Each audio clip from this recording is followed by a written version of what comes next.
शांति। ओम शांति। आज की तारीख है 4 अप्रैल 2017। साकार महावाक्य। बाबा कहते, मीठे बच्चे, ग्रस्त व्यवहार में रहते कमाल कर दिखानी है, श्रेष्ठाचारी देवता बनने और बनाने की सेवा करनी है। आज का प्रश्न, राजाई के वर्षे का अधिकार किन बच्चों को प्राप्त होता है? उत्तर, जो बाप के समीप संबंध में आते हैं, अपनी चलन और आमदनी का पूरा पूरा समाचार बाप को देते हैं, ऐसे मातेले बच्चे ही राजाई के वर्षे का अधिकार प्राप्त करते हैं। जो बाप के आगे आते ही नहीं, अपना समाचार सुनाते ही नहीं, उन्हें राजाई का वर्षा मिल नहीं सकता। क्योंकि देखो, संगम पर ही तो हमें सब बताना है, बाकी समय तो किसको क्या बताना है। संगम पर ही भगवान को सारा समाचार देना है। बाकी समय तो आप दे भी रहेंगे, तब सुना नहीं सुना एक अलग बात हो जाएगी। आज तो सुन रहा है ना, तो अगर अपना समाचार देना हो तो डर किस बात का या घबराहट किस बात की? सच्चा सच्चा समाचार दे दो। बाबा कहते, बच्चे अपना पूरा पूरा समाचार दो, तो बाबा समझे ये क्या सर्विस कर रहे हैं। बाबा कहते, बच्चे अपना पूरा पूरा समाचार दो, तो बाबा समझे ये क्या सर्विस कर रहे हैं। बाबा बच्चों को हर हालत में ऊंच पद पाने का पुरुषार्थ कराते हैं। हर हालत में, समझते हो? हर हालत में बाबा इतनी जो मेहनत कर रहे हैं ताकि आप ऊंचा पद पाओ, इसलिए हो रही है। आज का गीत है, कौन आया मेरे मन के द्वारे। ओम शांति। ओम शांति। बच्चे जानते हैं परम पिता परमात्मा शिव से हमारा क्या संबंध है।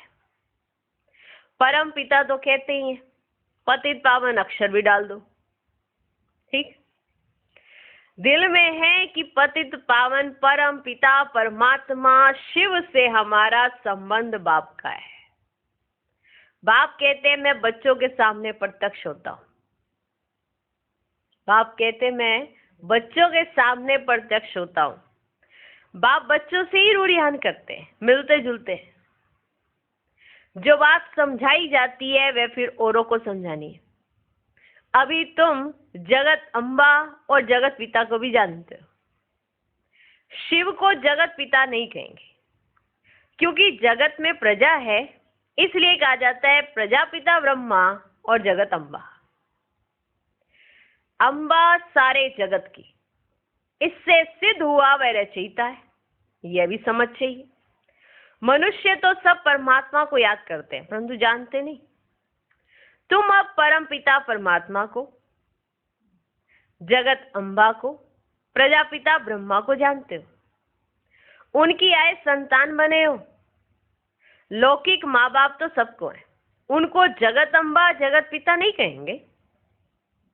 जगत अम्बा जगत पिता होकर गए हैं, इस समय फिर तुम आकर उनके बने हो। फिर से हिस्ट्री ज्योग्राफी रिपीट हो रही है।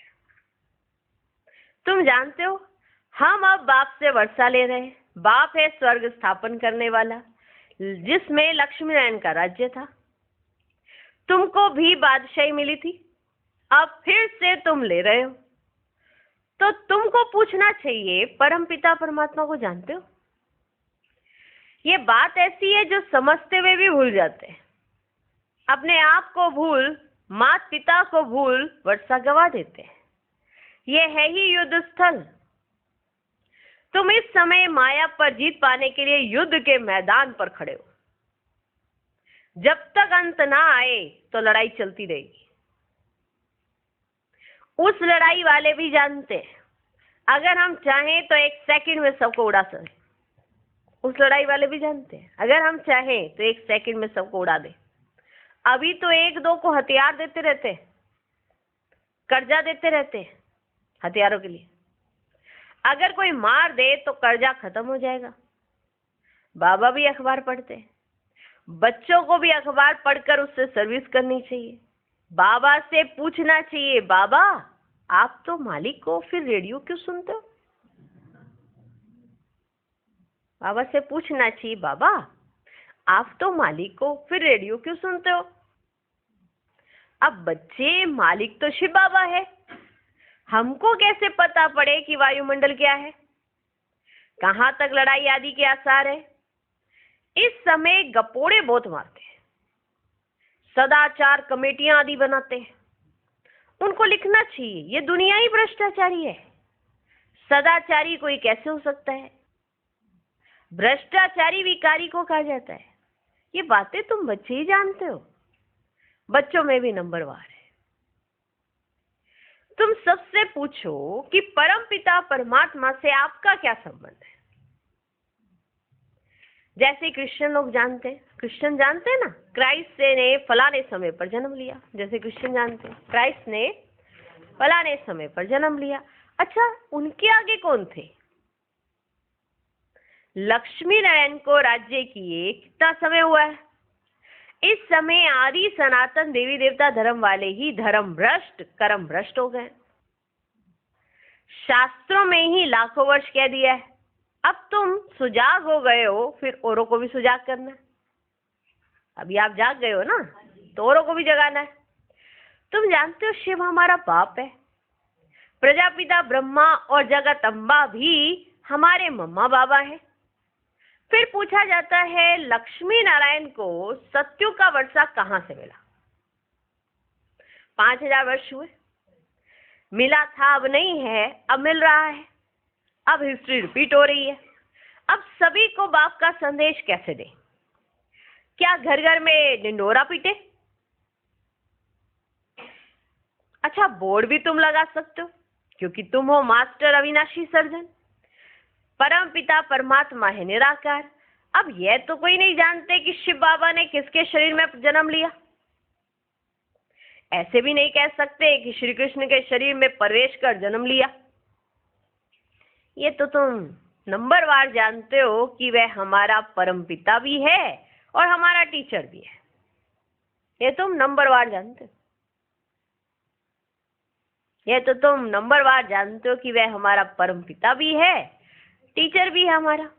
हमको बहुत अच्छी शिक्षा दे रहे हैं। बाबा फिर से कल्प के बाद आकर मिले हैं। समझते हो पक्का पक्का निश्चय भी है, फिर घर जाते ही वह नशा उड़ जाता है। घर गृहस्थ में रहते, धंधे धोरी में रहते, कहां तक नशा रहता है, यह तो जरूर बाप को लिखना चाहिए। घर गृहस्थ में जाते हो, धंधा धोरी में जाते हो, कहां तक आपको ये नशा रहता है, ये तो बाबा को लिखना चाहिए ना। परंतु बच्चे बाप को पूरा समाचार देते ही नहीं। तुम बच्चे बाप को पूरा जानते हो, तो बाप को भी तुम्हारा पूरा मालूम होना चाहिए। तुम बच्चे बाप को पूरा जानते हो, तो बाप को भी तुम्हारा पूरा मालूम होना चाहिए। जबकि वे तुम्हारा दादा है, तो उनको तुम्हारी चलन और आमदनी का पूरा पूरा मालूम होना चाहिए, तब तो मत देंगे। दादा है ना आपका वो, तो आपकी चलन का पूरा पता होना चाहिए, आपकी आमदनी का पूरा पता होना चाहिए, तब तो आपको मत देंगे। तुम कहेंगे शिव बाबा तो अंतर्यामी है, परंतु ये ब्रह्मा कैसे जाने? कोई तो बाबा के आगे आते ही नहीं है, इसलिए समझा जाता है ये सोतेले बच्चे हैं, तो राजाई का वर्षा नहीं पा सकेंगे। अगर श्रीमत पर चलना है तो पूरा समाचार देना है। बच्चे भी बाप का सब कुछ जान लेते हैं, बाप को भी समाचार देना चाहिए। यह है हमारा रूहानी ग्रस्त व्यवहार का संबंध। बच्चे बाप के बारे में पूरा जान गए ना, तो बाबा को भी अपना आप पूरा समाचार दो। यह है रूहानी ईश्वरीय परिवार। सुप्रीम रूह से सभी आत्माओं का संबंध है ना। सबसे ये प्रश्न पूछो कि तुम इन लक्ष्मी नारायण को जानते हो, परम पिता परमात्मा को जानते हो? पूछो सबसे ये प्रश्न।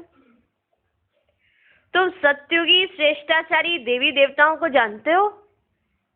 पूछो। तुम लिख सकते हो कि इन सब बातों को जानने से तुम श्रेष्ठाचारी बन सकते हो, नहीं तो कदाचित नहीं बन सकते। क्या आप परम पिता परमात्मा को जानते हो? क्या आप लक्ष्मी नारायण को जानते हो? क्या आप सत्युगी श्रेष्ठाचारी देवी देवताओं को जानते हो? अगर जानते हो तो श्रेष्ठाचारी बन सकते हो, वरना कदाचित नहीं बन सकते। ऐसी ऐसी सर्विस करने से तुम ऊंच पद पा सकते हो। भ्रष्टाचारी को श्रेष्ठाचारी बनाना ये तुम्हारा धंधा है, तो क्यों नहीं बोर्ड लगाते हो? स्त्री पुरुष दोनों इस सर्विस पर हैं। बाबा डायरेक्शन देते हैं, परंतु बच्चे फिर भूल जाते, अपने ही धंधे में लग जाते। सर्विस जो करनी है वे करते ही नहीं है। ना पूरा समाचार देते हैं, ना बोर्ड लगाते हैं। बोर्ड नहीं लगाया, सर्विस नहीं की तो समझेंगे देह अभिमान बहुत है। बोर्ड नहीं लगाया, सर्विस नहीं की तो समझेंगे देह अभिमान बहुत है। मुरली तो सब सुनते हैं, बाबा क्या कहते हैं अनेक मत मिलती है। प्रदर्शनी के लिए बाबा कहते बच्चे गर्मी है तो पहाड़ी पर जाकर प्रबंध करो। अब देखें कहां से समाचार आता है कि बाबा हम यह प्रबंध कर सकते हैं। जानकारी है तो जाकर हॉल व धर्मशाला लेकर प्रबंध रचना है, तो बहुतों को संदेश मिले।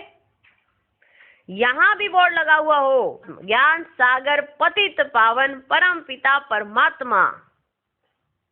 सोचो, यहाँ भी ये बोर्ड लगाओ, ज्ञान सागर पतित पावन निराकार परमात्मा से तुम्हारा क्या संबंध है।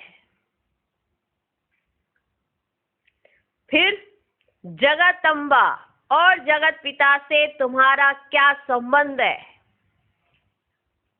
वे क्या देंगे? जरूर जगत का मालिक बनाएंगे।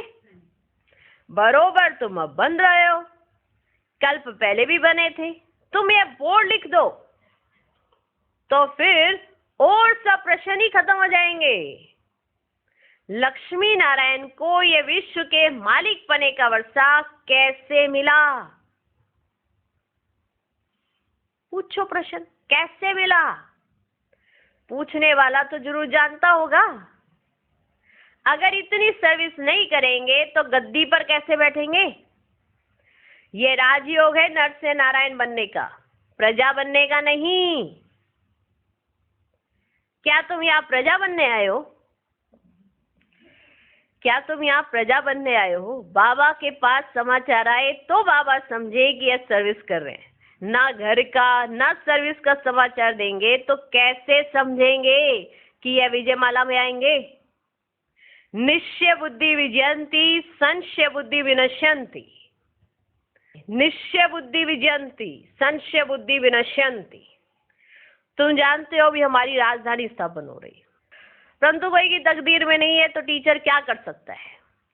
तुमने ही ऐसे खोटे कर्म किए हैं, कल की सारी लाइनें आएंगी देखना। मम्मा ने अच्छे कर्म किए तो कितना अच्छा अटेंशन से मम्मा ने ऊंच पद प्राप्त किया। तुम बच्चों को हर हालत में खूब पुरुषार्थ करना चाहिए। बाबा ने राय दी है, बोर्ड बनाए लगाना चाहिए और छोटे छोटे पर्चे बनाकर बांटने चाहिए कि इन लक्ष्मी नारायण को जानने से तुम ये श्रेष्ठाचारी देवता बन जाएंगे। शुभ कार्य में देरी नहीं करनी चाहिए। तुम मीठे मीठे बच्चों को बहुत सर्विस करनी चाहिए। गृहस्थ व्यवहार में रहते कमाल कर दिखानी है, कब छोड़ने का ख्याल नहीं करना है। तुम जानते हो बाबा हमको ब्रह्मा द्वारा सिखला रहे हैं। शिव बाबा भारत में आया है तो क्या निराकार आया? कैसे आया, क्या किया, कोई को पता ही नहीं है। शिवरात्रि मनाते हैं, जरा भी पता नहीं है। परमात्मा आते ही है पावन बनाने। बाबा कहते कोई भी बात में मूंझते हो तो पूछो कि बाबा हमको ये बात समझ में नहीं आती है। 84 जन्मों का राज भी समझाया है, वर्णों में भी आना है। तुम ये धारणा करते हो बरोबर हमने ऐसे 84 जन्म प्राप्त किए हैं। अब फिर हम सूर्यवंशी बनते हैं। जितना जो पुरुषार्थ करेगा उतना उच्च पद पाएगा। कितनी सहज बात है, फिर भी बुद्धि में बैठता ही नहीं है।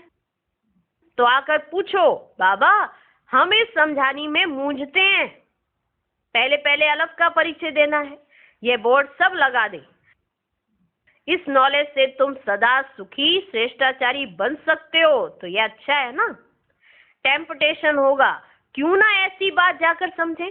बाबा सर्विस से समझ जाएंगे कि कौन कौन सच्चा बच्चा है। बाबा आपकी सर्विस से तो समझेंगे कि कौन कौन सच्चा बच्चा है। जो अटेंशन देते हैं वही माला का दाना बनेंगे। करके दिखाना है। तुम तो प्रैक्टिकल सम्मुख बैठ सुन रहे हो, बाकी बच्चे मुरली द्वारा सुनेंगे। तो तुम्हारा कितना भाग्य है, सामने बैठ के सुनते हो, बाकियों ने तो मुरली द्वारा सुनना है। यह सब समझने की बातें। परमात्मा बाप भी है, फिर पति से पावन बनाकर ले जाते हैं तो गुरु हो गया। सृष्टि के आदि मध्य अंत की नॉलेज शिक्षक बन पढ़ाते हैं तो तीनों हो गए ना। परंतु बहुत बच्चे भूल जाते हैं, बुद्धि से वह नशा निकल जाता है। नहीं तो स्थायी खुशी रहनी चाहिए, नहीं तो स्थायी खुशी रहनी चाहिए। मानो खुशी जा ही नहीं सकती ना, क्या दुख है तुमको बताओ। नहीं तो स्थायी खुशी रहनी चाहिए ना। अच्छा, मीठे मीठे सिकी लदे बच्चों प्रति माता पिता बाप दादा का याद प्यार और गुड मॉर्निंग। रूहानी बाप की रूहानी बच्चों को नमस्ते। हम रूहानी बच्चों की भी रूहानी बाप को नमस्ते नमस्ते नमस्ते। Good morning good morning good morning. धारणा के लिए मुख्य सार, पहला पॉइंट, विजयमाला का दाना बनने के लिए अपने ऊपर पूरा अटेंशन देना है, श्रेष्ठाचारी बनने और बनाने की सेवा करनी है। दूसरा पॉइंट, कोई भी ऐसा खोटा कर्म नहीं करना है जिसकी भोगना भोगनी पड़े। बाप की राय पर कदम कदम चलना है। आज का वरदान, प्राप्तियों को इमर्ज कर सदा खुशी की अनुभूति करने वाले सहज योगी भव। सहज योग का आधार है स्नेह, और स्नेह का आधार है संबंध। संबंध से याद करना सहज होता है, संबंध से ही सर्व प्राप्तियां होती है। जहां से प्राप्ति होती है मन बुद्धि, वहां सहज ही चली जाती है। इसलिए बाप ने जो शक्तियों का, ज्ञान का, गुणों का, सुख शांति आनंद प्रेम का खजाना दिया है, जो भी भिन्न भिन्न प्राप्तियां हुई हैं, उन प्राप्तियों को बुद्धि में मर्ज करो तो खुशी की अनुभूति होगी और सहज योगी बन जाएंगे। आज का स्लोगन, जो सर्व प्रश्नों से पार रहता है वही प्रसन्न चित्त है। ओम शांति। ओम शांति।